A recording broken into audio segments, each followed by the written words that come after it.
Ann Gordon Dempster Smallman Hamilton. That's a long name, a long initials too. I was named after my grandmother, Ann Dempster, and my grandfather, Digby Gordon Seymour, my daddy's mother and my mother's daddy, which I think is real nice, but it's always been so long. So when Kit was born, I wanted to get the shortest name I could get for her. So my maternal grandfather was a nice looking man, and he lived with us. And I was just a little girl, and I was just like his little princess. And I was in a household of adoring adults when we lived there in Fountain City on Gibbs Road in that beautiful yellow brick house. And Daddy lost it during the Depression. My parents, the best. That's all. Sweetest people in the world. I was so blessed. He was my idol. And Mama was a sweet little Victorian lady just in the background. She didn't give a hoot for all that political stuff. And Daddy belonged to everybody, you know. And Mama, just like babies at home. They were so sweet. And I had such a wonderful childhood.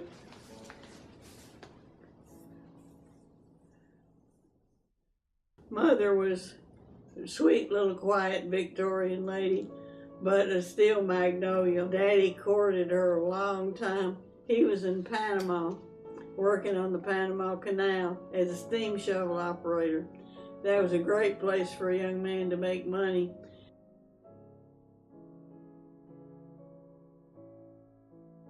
Well, I was a young girl, and Daddy said, "Honey, go get me some potatoes or some rocks.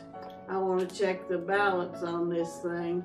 And he had a cigar box with thumbtacks in it and strings, and so he wanted to check the balance on it. And he called himself a crowbar mechanic, and other people called him a mechanical genius.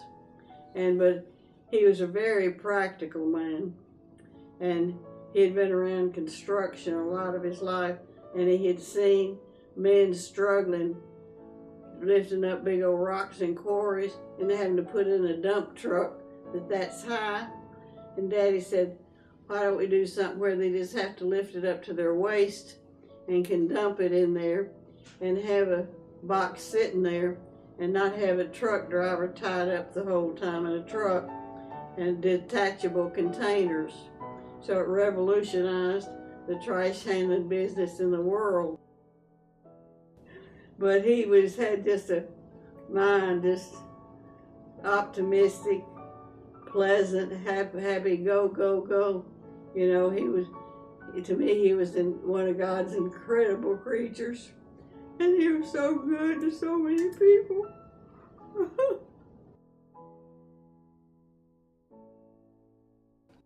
Let me tell you about my children.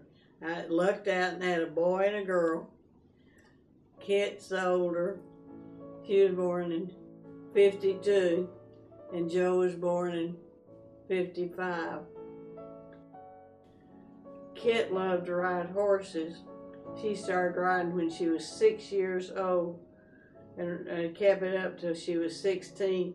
And she rode hunters, so she jumped. And then we even had a corral in our backyard where we kept the horse. And Joey liked to swim. He was not an aggressive or sports-minded. And when he enrolled at Bearden, after the principal enrolled him, he said, "I want you to meet somebody." And Joe grew fast, young, and so they took him down the hall to meet the basketball coach. And the coach said, "Hey boy, do you like to hit people?" And he said, "No, sir."